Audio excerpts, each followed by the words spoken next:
Our main event, our championship fight. How do you like that?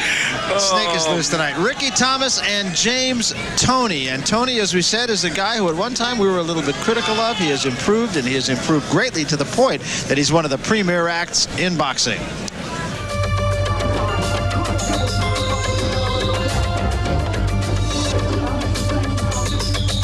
Back in early 1991, James Toney looked like a promising middleweight who was being given a title shot he had only a small chance of winning. But when he faced the seemingly invincible Michael Nunn, he showed that looks can be very deceiving.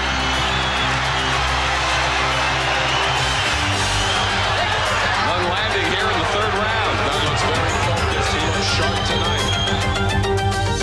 Down. That's it. How can he stop it?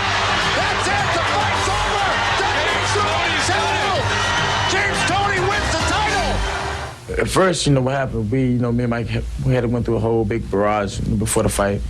And my game plan was to go out there and boxing, just take my time, take my body shots, and slow him down. I lost my head and tried to go for the big knockout punch, And I thought I lost the first 6 rounds, but after that I started slowing him down with the body shots, and I caught up with him, and boom, there he is, he's out. After that surprise win, equally surprising was his busy and his exciting reign as champ. Twice he had wars with ex-champ Mike McCallum, won a draw, and this one, a 12-round win. 7 title defenses against opponents that included future champ Reggie Johnson. They were mixed in with non-title bouts, like this win over Doug DeWitt. He fought often, and most times against opponents that weren't easy. But then again, it was all part of the Toney philosophy to make him a great champion. My goal, in order to be the best, you gotta fight the best. And I believe I'm the best, so I'll take on all comers. I don't duck nobody. If somebody out there say he's the best fighter out there, pound for pound, let me fight him. Let's see. I just wanted everybody to know him because he didn't come off of an Olympic gold medal. He didn't come off of a very major amateur background. So I had to create something, and I knew how good he was, but I wanted everybody to know that. They knew him well enough so that he could relinquish his middleweight crown and step up to 168 to take Iran Barkley's IBF belt in a very personal war. He was brilliant in winning. And as this tune-up bout with Governor Chavers shows, he's more comfortable at a higher weight. And as Tom Petty might say, his future is wide open. I see myself fighting Dan Van Horn first, get him out the way, get him my mandatory. I don't never want to be accused of ducking anybody. So get him out the way, then fight Nigel Benn, fight Roy Jones. That's definitely, I want to fight him, because he ain't but a bunch of hype. Well, he does not duck anybody, and he makes his way into the ring tonight. He's doing really a lot of what Julio Cesar Chavez did, and that is stay active, stay busy, stay before the public, fight guys in non-title fights, give people an opportunity. You saw the graphic, 6 defenses of his title in a relatively short period of time. And he really has come a long way. I mean, this is a bona fide champion. This is not just a guy who has a belt and won it on any kind of a fluke. No, and of course, at the time when he won the bout from Michael Nunn, he had been losing most of the rounds earlier, which he acknowledged. But once he won that title, and even though he's had so many tough scrapes that we'll talk about as the evening goes on, he's always won. He's got a lot of toughness. He's starting to show now, and he showed us today. And there's Ricky Thomas, who we talked about, a man that came here not just to show up. James Toney's showing another side to his personality that we'll get into as we go on today. That's very pleasant that not everyone has seen. You see that loss. He lost down in South Africa. So, Al, let's talk then about the AutoZone keys to victory. For James Toney, obviously, don't be overconfident, which he isn't. He knows Ricky Thomas can fight. Work the body. It's always a key for him, and he wants to do it early. Now, for Thomas, establish the jab. Very important to out-jab a jabber. When I say shoulder the load, James Toney turns his shoulder to you. What they want Thomas to do, instead of going to his left, they want him to throw the left hook to the body, but stay to his right and nail Toney with the right hand to the head, and we'll be showing you that graphically as the fight goes on. All right, so what's left in us to get on with it and to tell us all about it, here's Michael Buffer. Mike? Ladies and gentlemen, Top Rank Incorporated, in association with Fisticuffs Productions, along with the undisputed, undefeated king of beers, Budweiser, present the featured bout of the evening. This bout is sanctioned by the Pennsylvania State Athletic Commission. Commissioner in attendance, Chuck Bednarik. Executive Secretary, Greg Serb. The 3 judges scoring the bout, Jackie Castellani, Bill Flasser, and Bill Nealon. Physicians in attendance, Dr. William Newman, Dr. John Consalvo, and Dr. Frank Romaskavich. The timekeeper is Bill Reese. And now, ladies and gentlemen, from the Fernwood Resort and Country Club here in Bushkill Falls, Pennsylvania, let's get ready to rumble! 10 rounds of boxing in the super middleweight division. The referee for this contest is Frank Cappuccino. Introducing first, fighting out of the red corner, wearing the multicolored trunks with black trim, weighing in at an even 163 pounds. He's from Albany, New York. His professional record, 11, 9, and 1, 3 KOs to his credit.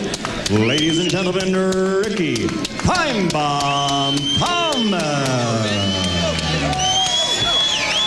And his opponent across the ring, fighting out of the blue corner, wearing the black trunks with gold trim, weighing in at 169 pounds, fighting out of Ann Arbor, Michigan.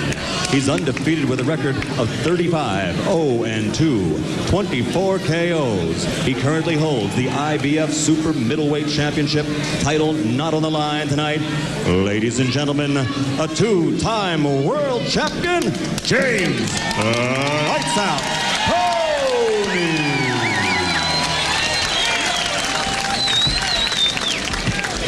Good evening, gentlemen. You were both given your instructions.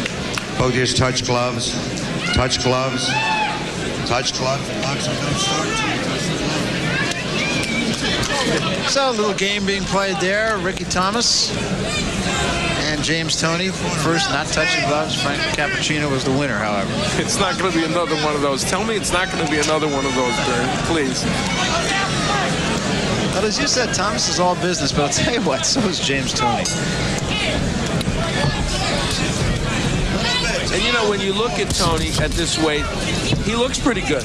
I mean, he said all along that this is the weight he should be at, and that at this weight, he won't lose the stamina that he lost as a middleweight, and that he'll fight 3 minutes of every round, which people criticized him for not doing as a middleweight. Comes out working the jab strongly. Well, he really made a believer out of me against Iran Barkley. And I sat there and watched that fight together.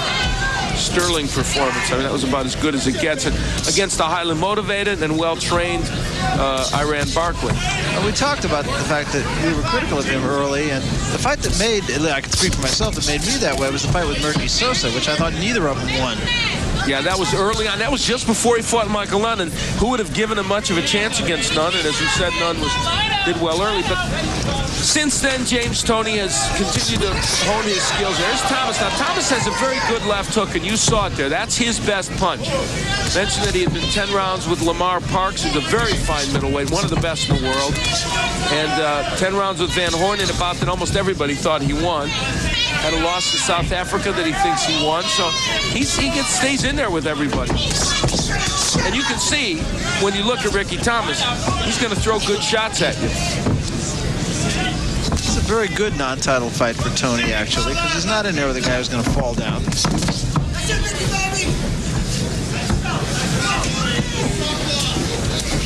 You were mentioning Julio Cesar Chavez.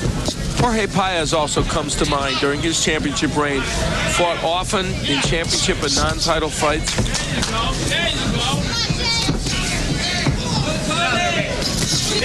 Right hand by Toney and a left hand behind it. And we've also talked about the fact that oftentimes we see fighters who become better as champion than on their way up, and I think Toney is certainly indicative of that. Norris is another guy who comes to mind who's indicative of that.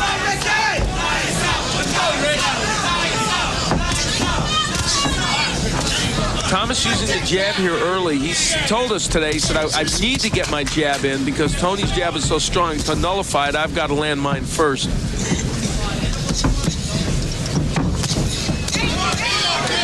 Toney digging to the body. Good defensive work by Thomas, though. Nice right hand up over the top by Toney. You look at Ricky Thomas, and you just know that what he really needs career-wise for him is to fight some guys that aren't absolute top middleweights and get himself some wins. But, of course, this is a very competitive match right here to see him in. So we come to the end of the first round. Thomas held his own, but I don't know that he won the round. We'll be back. James Toney getting Ricky Thomas to corner, measuring him and getting a pretty good right hand in. Well, it didn't land perfectly, but that's something to look for later.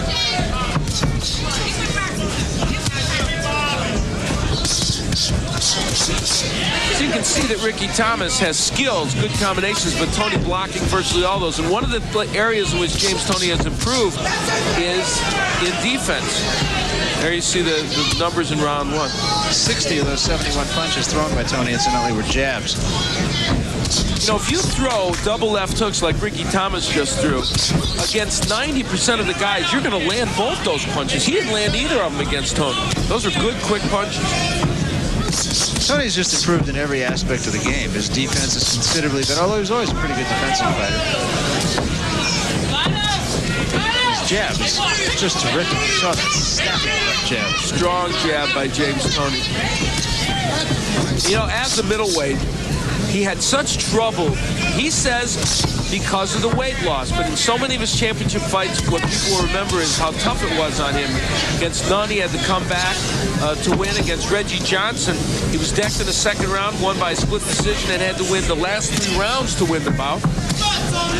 And he won the last 3 rounds on 2 judges' scorecards to get a draw against McCallum, and the beat goes on. So he had some tough fights, but he came through all of them.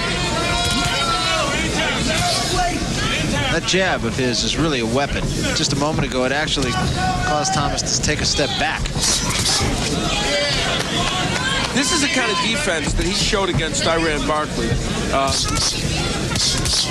I mean, guys throwing good, quick punches at him, and he's slipping them as if they're nothing.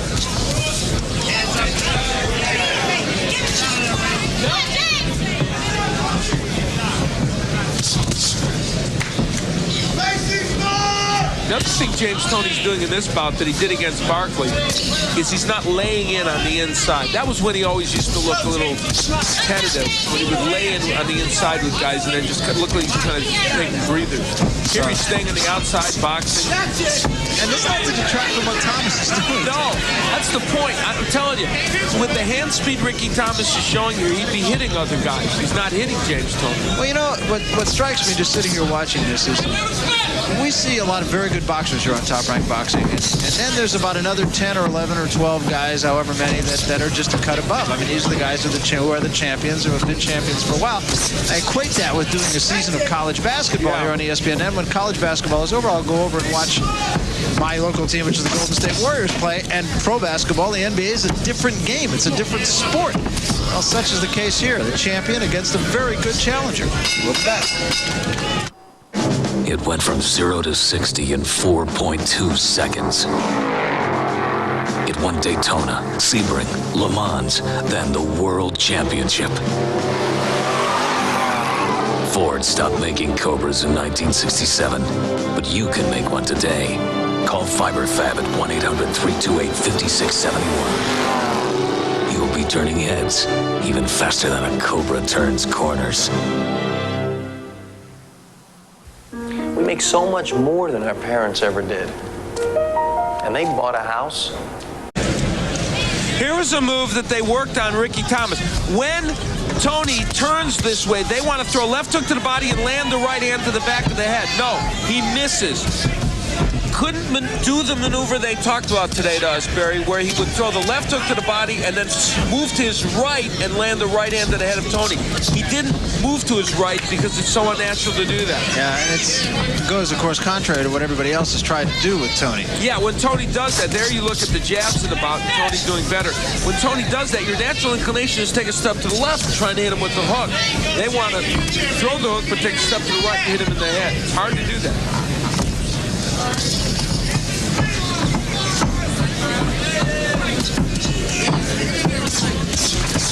That was a left hand by Thomas that got there. He's got an excellent left hook. That is his best punch.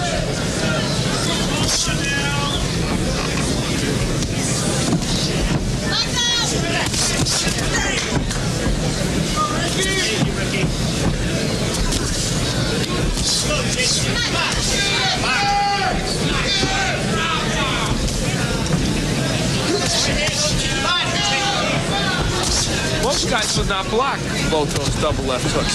Toney did. You're supposed to land one of those 2 punches when you throw a double left hook. Something should be open, but it wasn't. It's really a lesson that Toney is administering here, both offensively and defensively. And look at the activity of Ricky Thomas. He's throwing jabs, he's throwing hooks. They're all good punches, good straight right hands. He is doing nothing that should lead you to believe that he wouldn't be effective in there, but he's not effective. Yeah, there's nothing to criticize what Ricky Thomas is doing. We said he came here to fight. He's fighting. 3-punch combination, and only the hook to the body lands for Thomas. And in Toney's corner between rounds, they told him slow up a little bit. Oh, good uppercut by Toney. Smiles at him, he still ain't got it. Now, Ricky Thomas is being strong. Every time Thomas throws the hook, the short right hand is there from Toney.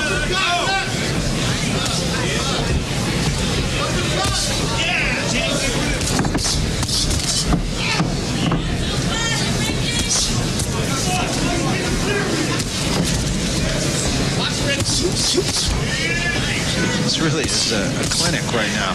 It really is. You know what's interesting? Thomas has thrown so many punches, he might end up winning this round in some judges' scorecards because they may not feel that Toney has blocked everything. Yet Toney has probably been the sharper puncher.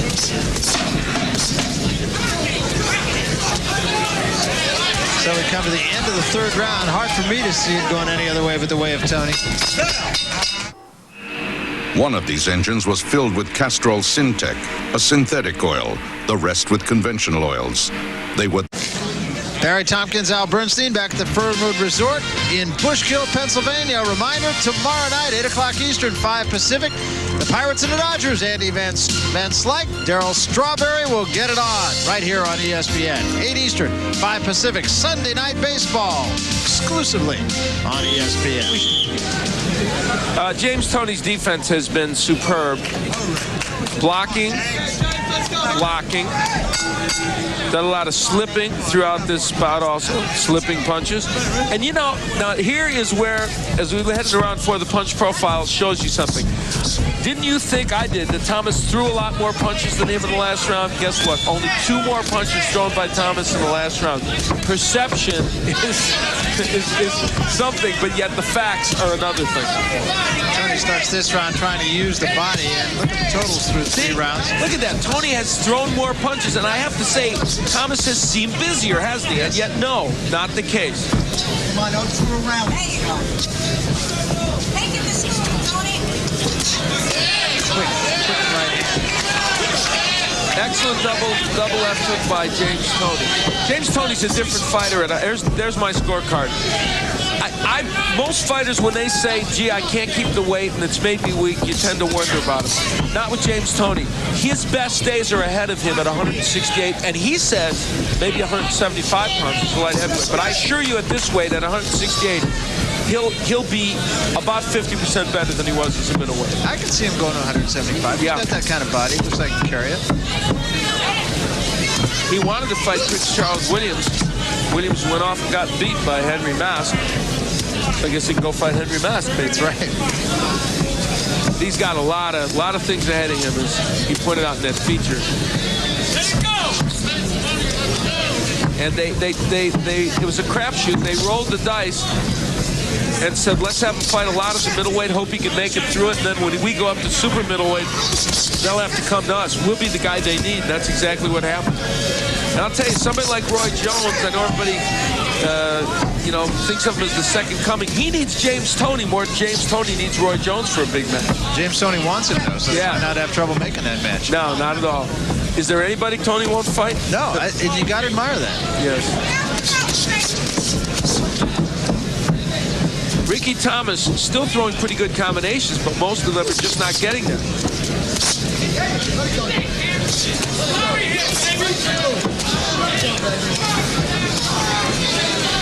It's really rugged when you're in there against the guy who's hand speed. And Ricky Thomas is a quick-handed fighter, but Toney is just as quick, if not quicker, and more powerful.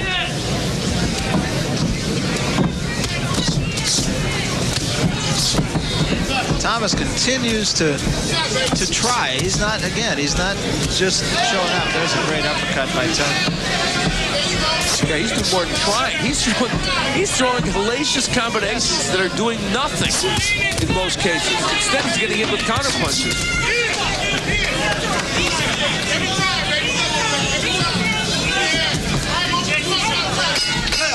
Go into James Toney's corner. We always talk about corners and the work that's done between rounds, and calm corners always seem to work best. Listen to Bill Miller. The middle now is going to begin to work for you. And when you rip that shot through the middle, back with the left hook, continue to keep jabbing because he don't like jabs. But continue to keep that jab because as long as you're jabbing, you break up any rhythm that it's got. That's the way it's supposed to be done. That's good corner work, folks. Here's the uppercut by James Toney. Oh, my. Give Ricky Thomas credit. Look at him. That didn't budge him an inch. No, Ricky Thomas is really doing nothing wrong. You know, it's just the old thing that a Pinto's not going to win a Kentucky Derby. And there's the right hand that we see from above. And that's a very apt analogy. Your second horse reference. That's true. Oh, yeah, today. That's right. And none of them about my horse. No, Bob. Bob, yes. By the way, you know what? This weekend, there's the Ben Johnson Pro Celebrity Rodeo in Phoenix is being held. Is that this week? Yeah, I'm not there, of course. I'm here doing boxing. But people should go out there. It's for a good cause.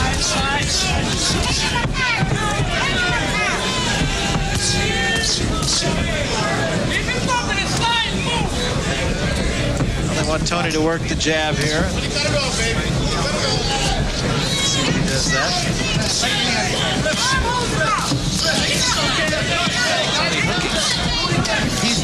He's as good a body puncher as you're going to find in the sport. He is just an excellent body puncher. Isn't there an amazing difference between him now than when he fought in those middleweight fights where he would fight in quick spurts then stop? The right hook. Thomas is still there. That's a hook that puts almost everyone down. Thomas comes right back.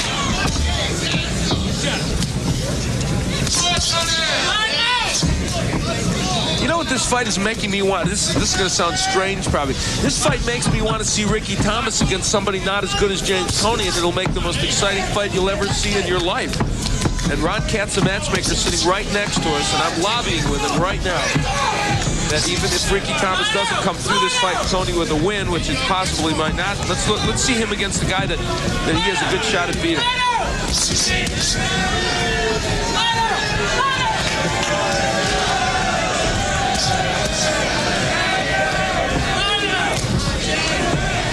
Meantime, the clinic continues here. Toney says to Thomas, come on.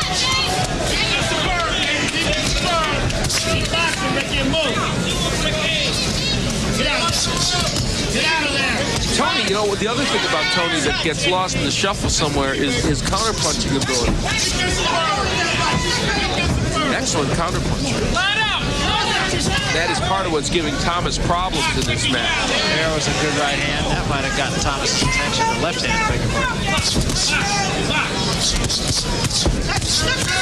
Thomas continues to fight back.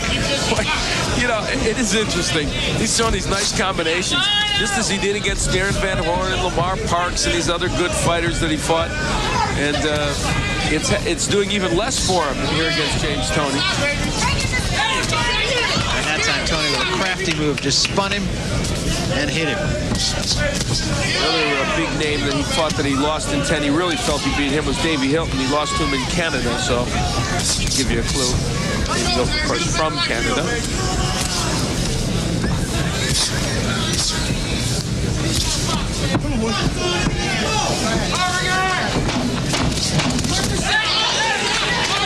Thomas, for the first time, takes a backward step. Another good round for James Toney.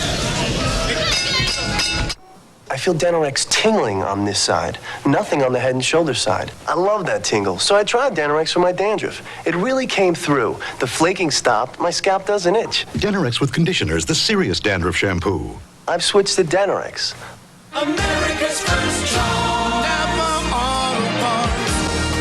Welcome to Napa, America's most complete source for quality auto parts and accessories. And now get hot spring buys at Napa.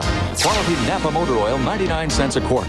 Get 2 Silverline oil filters, just $4. Champion resistor spark plugs, 79 cents each after mail-in rebate. And Napa's lawn and garden battery, only $19.95. Save big on hot spring buys now at Napa, America's first choice. A twin blade from Bic? What's in it for me? This is new? A twin for normal skin and a twin for sensitive, right? It was good. The new Bic Twin Select. Made a Bic man out of me. Well, it's as if James Toney knows what's coming from Ricky Thomas. Everything is either blocked or slipped. Of course, remember what Mickey Mantle said about Sandy Koufax in the 62 World Series? He said, if I had known a curveball was coming from Koufax, I still wouldn't have hit it. In this case, if Toney did know, he's going to definitely slip the punch. The numbers in the 5th round, and Toney again just in complete control. Thomas, incidentally, only landed 1 of 33 power shots that he threw, and that speaks to exactly what you were talking about. And the punches he threw, were not wild, crazy punches. Now James Toney is throwing, and you made the point, Barry, in the last round. For the first time, Ricky Thomas seemed like he was affected by the power of Toney. Look at this. Boy, those are some great shots. Those are just great shots. Even the ones that are blocked, after that comes a left hook to the body that you don't block.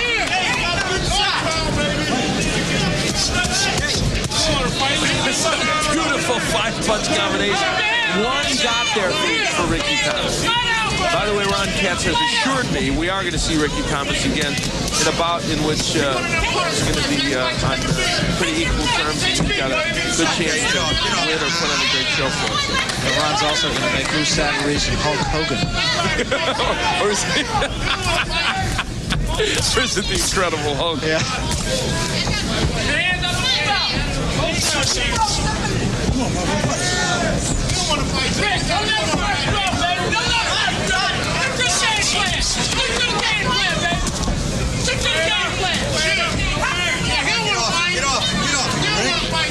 And pulling him in like that is the first sign of frustration we've seen in Ricky Thomas. And you know, James Toney, in talking to us today, he had a lot of respect for Thomas. He said, this is not a bad fighter I'm fighting. He said, I saw him fight Lamar Parks. I saw him beat Darren Van Horn. He said he definitely beat Van Horn. He felt that Thomas won that fight. He said, so I know I'm not in there against some pussycat. And I'll tell you what, he's in very good shape, James Toney. Even though he's slightly over the 168-pound limit. Yeah, he was 170 today. He was absolutely right. His assessment of Thomas.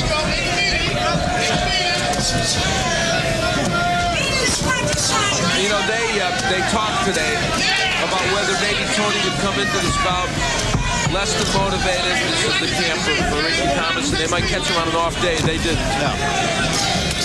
I think off days for him may be a memory. I believe so. And I think a lot of it has to do with the weight. At 168, he can make this weight. An uppercut. I'm sorry, I didn't mean to interrupt you. Best punch of the fight by Toney. End of round 6. We'll be back. I got a new taste that's pure delight. New Brinker sour cream and onion light. That's right. Rich sour cream and tangy onion. Barry Tompkins with Al Bernstein back at the Fernwood Resort here in the Poconos. We're in Bushville, Pennsylvania. Next week, actually, I'll be in Monte Carlo doing tennis. You'll be doing a little boxing out in Las Vegas. Roger Mayweather and Zach Padilla. It's a good fight. Really, I wish I could be there. I like Padilla a lot. And I think he's going to give Roger Mayweather a lot. Could be a very, very difficult fight for him. And it's at 9 o'clock Pacific, our own version of Midnight Madness on the East Coast. This uppercut, wow. Oh, my. And followed by a superb right hand. They've been very nice to us here at the Fernwood Resort. And we've enjoyed our stay. We expect we'll be coming back.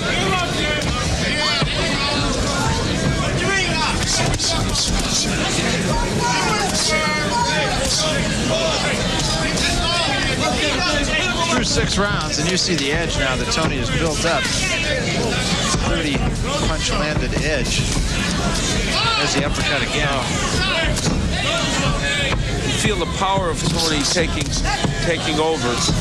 Take a step over! Come on, Toney!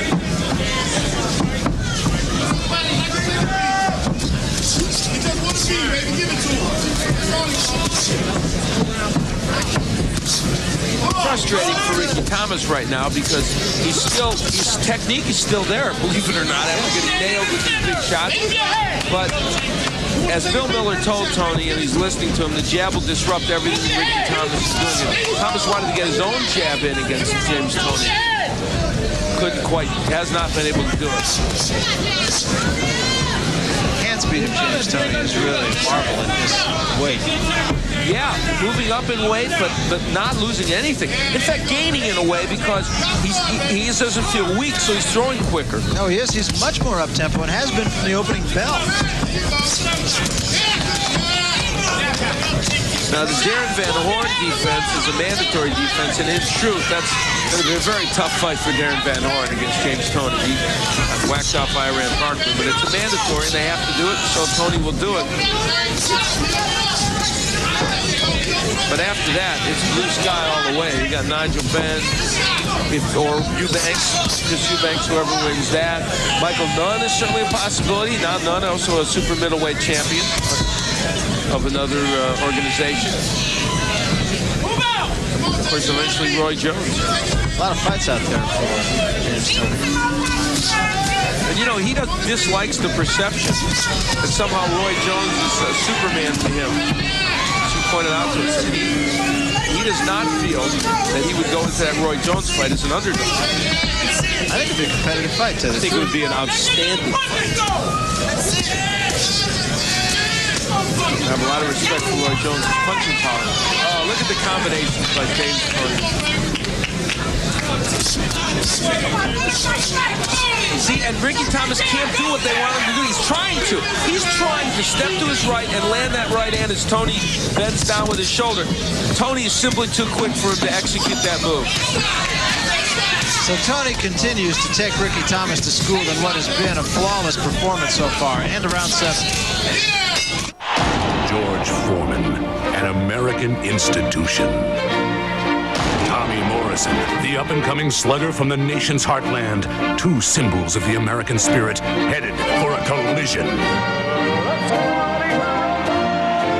This is going to be a star-spangled battle. Catch the fireworks as the two heaviest hitters in boxing clash head-on for the WBO Heavyweight Championship. Monday, June 7th, live on pay-per-view. Call now to order. All the excitement of great high school players, they're going to be getting down, slam dunks, passing. I'm going to have a ball because I'm going to be coaching.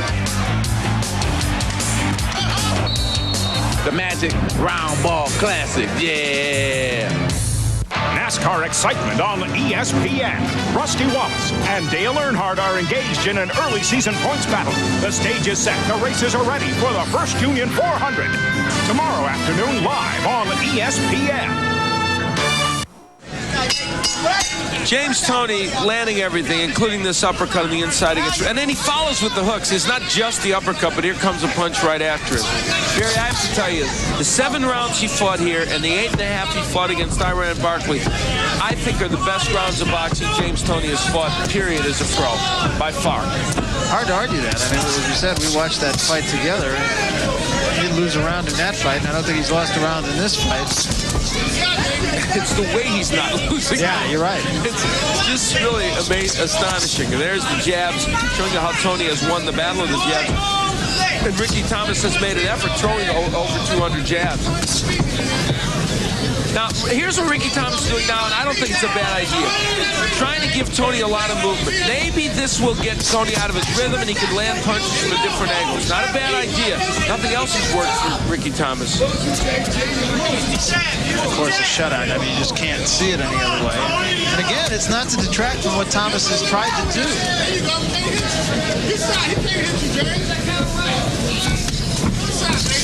Well, if he should lose this match, and Ricky Thomas is on his way to doing it, it would be his 5th straight loss. He lost to Brian Bannon in 6. He lost to Darren Van Horn in 10. Lamar Parks in 10. Johnson Suma in Johannesburg, South Africa in 10. At least 3 of those fights he feels he won. But shame, it's not indicative of what he's up to. The crowd suddenly turns away from the ring. There's little activity going on away from the ring. Oh, why not? We had everything else here tonight, so it's been a very, very bizarre evening in many respects. And continues so.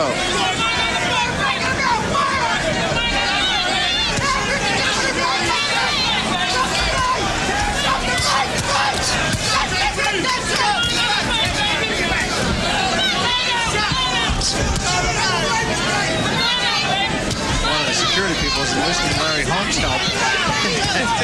I would if I was there. Larry doesn't do that without being paid. No.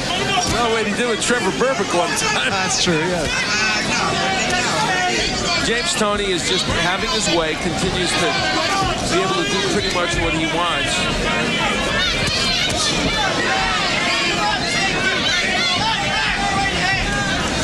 Leads Lou Savarese and Nathaniel Finch going at it again. Yeah, maybe, yeah.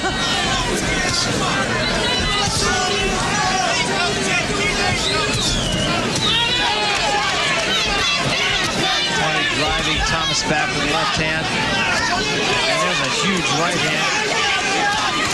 And a left hand again. There was a counter left by Toney. And Toney just, there's just nothing you could say that hasn't already been said. Brilliant performance.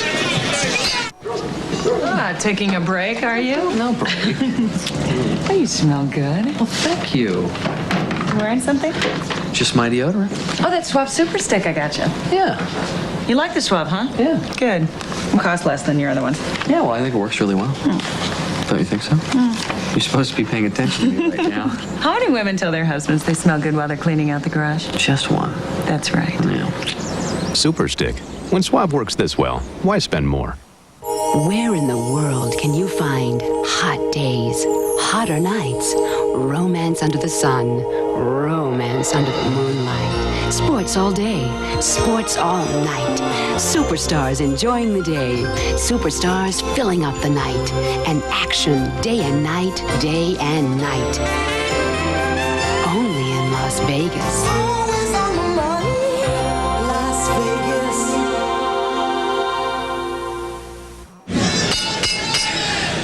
James Toney throwing excellent combinations, good, short, sharp, crisp punches, and Ricky Thomas, they told him very pointedly in the corner, get off the rope, but that is the least of his problems. I don't think he's been on the ropes that much in his bout, but when he does get there, yeah, James Toney will do a job of it. He's done a job in the center of the ring, too.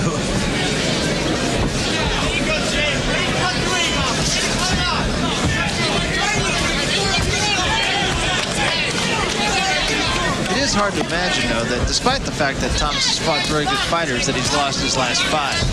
Because he definitely has skills.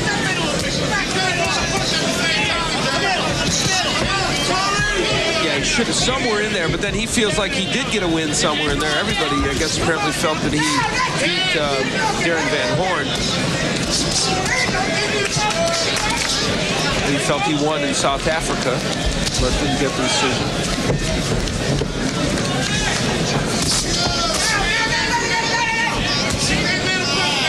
And he's obviously not the kind of boxer who's going to knock a lot of people out. He's not a huge power puncher.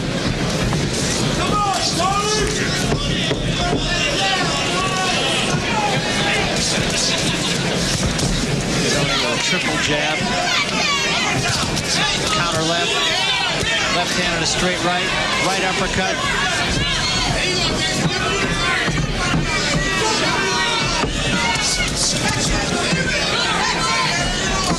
You know what's astonishing to me? That with all that's happened here in the 9th round, that Ricky Thomas is managing to still throw punches and throw them in a way that is appropriate. Good technique. They're not defensive punches.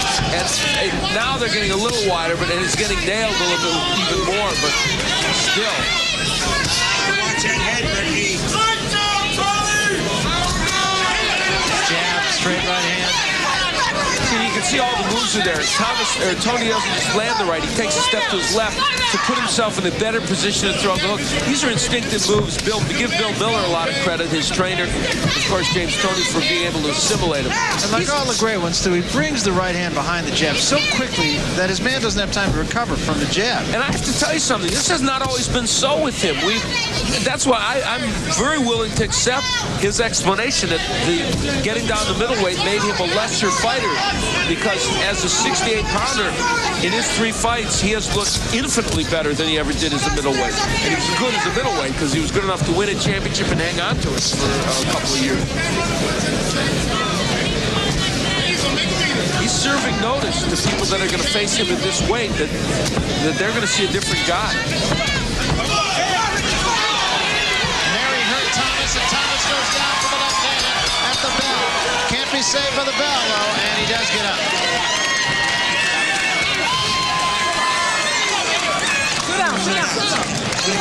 All right. Sit down.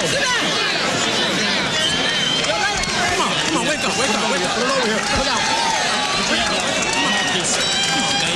Come on, you gotta go the distance. Let's go. Let's do it, baby. Come on now. Ready? Come on now. Ricky. Get wild. Hold on. Ricky. Here's James Toney finally really getting to Ricky Thomas. Boy, that right hand could have done it, but it was the hook instead that really rocked him. And considering all that's happened to Ricky Thomas, we can't fault him for finally going down. That left hook, the one that really hurt him.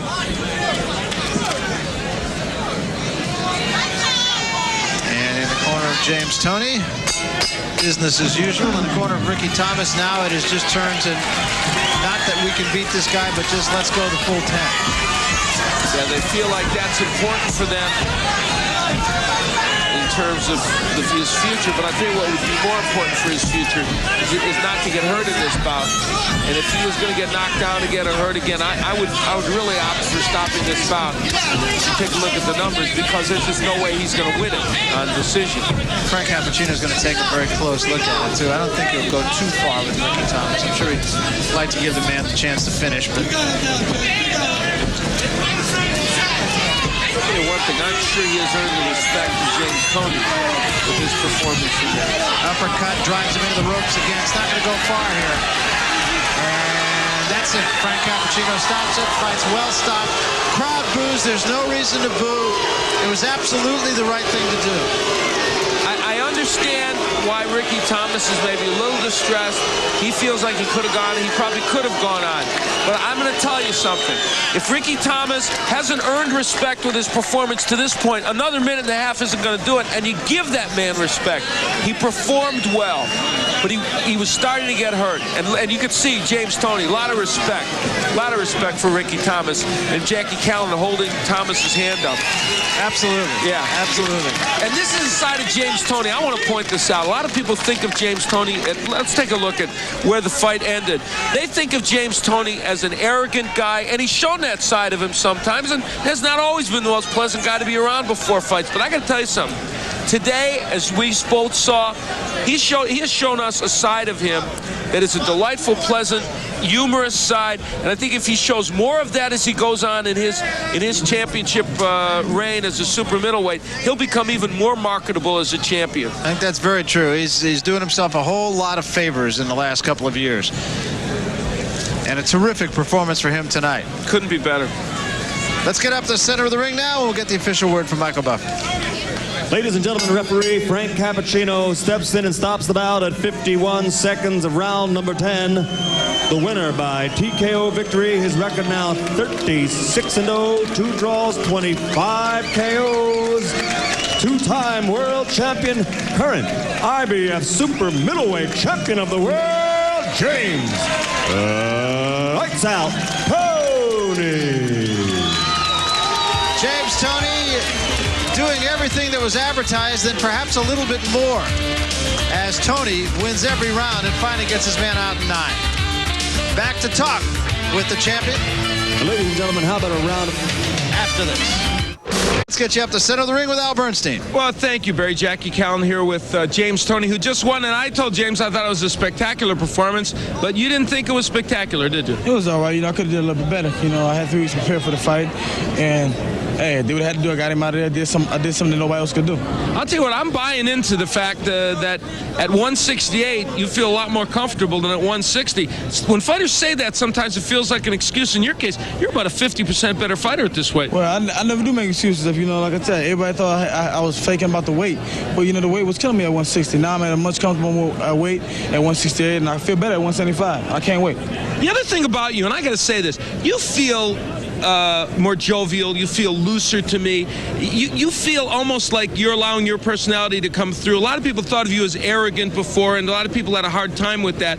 But it feels to me like you're just more relaxed with everything. I'm relaxed with everything, you know. I'm at peace with myself now. I'm fighting in a better weight class. I know I'm the best fighter right now out there. Can't nobody out there beat me. That includes Roy Jones, Julian Jackson, whoever. I'm ready to fight anybody. I'm the best one out there. I'm ready to prove against anybody. Well, it's still confident in that case. Not arrogant. Definitely. Yeah. I'm the best. Okay. The best. All right, let's take a look at the knockdown. And you got to admit, Ricky Thomas fought a pretty tough fight against you he tonight. came in and he fought. He tried to stay in there. Like I said, I wasn't as sharp as I should have been tonight, but I did the job.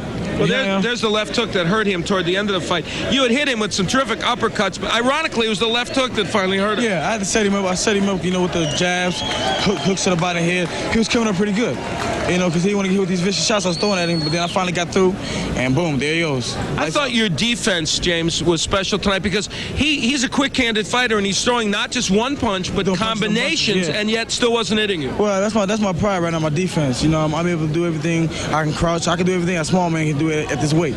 Okay, Jackie Cowan, let me ask you now. We touched on this a little bit before the fight, but there's so many opportunities open to James Toney. What do you see next for him after the Van Horn fight? Well, hopefully the winner of Nigel Benn and Chris Eubanks will take Nunn again, will take Roy Jones, will take anybody. I'd put my fight around with anybody in the world. I don't care. The best. He should have fights anybody. With Riddick Bowe. Well, that might be a little extreme. Riddick Bowe? Make the match. Right, James Toney. Hey, well, my man, don't say hello to all my boys back on. Did I say lacks confidence? I don't think so anymore. We will be back in just a moment or two to wrap things up. James Toney enjoying his win. Why not? Hey, thanks.